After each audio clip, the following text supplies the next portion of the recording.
Nëse Zoti i gjithësisë ta ka mundësuar që ti sot të kesh një post drejtues, ti jesh përgjegjës për diçka, dije që për këtë përgjegjësi do të japësh llogari.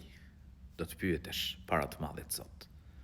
Nëse ti sot pra je funksionar ose ke një detyrë të lartë, por edhe nëse s'ke detyrë të lartë, ke një përgjegjësi të vogël, edhe për këtë ke me dhënë llogari. Pra që gjithë ne do të dalim para Zotit, që gjithë do t'japim llogari. Lumë për atë njeri i cili e kryen përgjegjësinë e tij në formën më të mirë. Është i ndershëm, është i drejtë, nuk i bën padrejtësi askujt, mundohet të gjindet njerëzve. Dhe ne duhet kemi për shembull njerëzit e mirë, njerëzit e dalluar. Përmendet për shembull për halifin e muslimanëve, prisin e muslimanëve, Omer ibn Abdul Aziz. Ka qenë njeri shumë i drejtë. Njeri tepër i drejtë. Imagjinoje ti i shkruan një herë, ky qendrën e kishte pra në Sirinë e sotme. I shkruan një grua prej një qyteti të Egjiptit. Kërkesë prisit muslimanëve. Ankohej për avllinë e saj.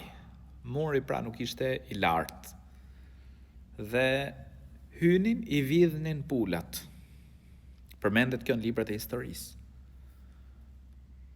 Dhe i ankohet pra për këtë gjë, e kërkon për ti që pra të urdhëronte punojësin e tij, guvernatorin, që t'ja rregullonin.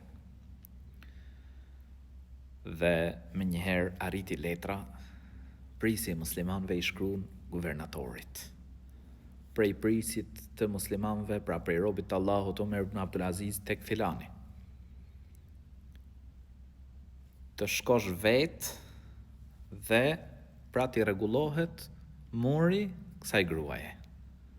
Ndërkohë hyçon edhe një letër kësaj gruas.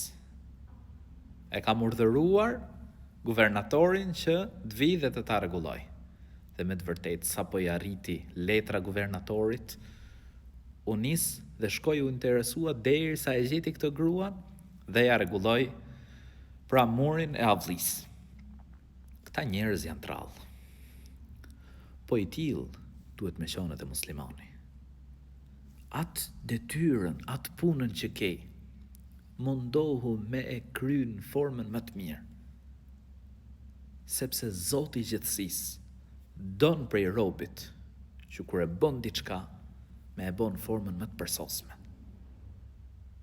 Pra për shembull adhurimet, me i bën formën më të përsosme, më të mirë. Por edhe në çështje tjera përgjegjësitë, edukimin e fëmijëve, me u mundu në formën më të mirë. Përgjegjësinë që mund të kesh në punë, detyrë, me e kry në formën më të mirë, me plot dinjitet. Në mënyrë që edhe me atë punë që ti bën, të synosh të afrohesh tek Zoti i gjithësisë. Bëhet shkak ajo punë që ti bën, pra e bën me çiltërsi, mundohesh me ju gjind njerëzve. Bëhet shkak ajo që të fitosh grada të larta në botën tjetër.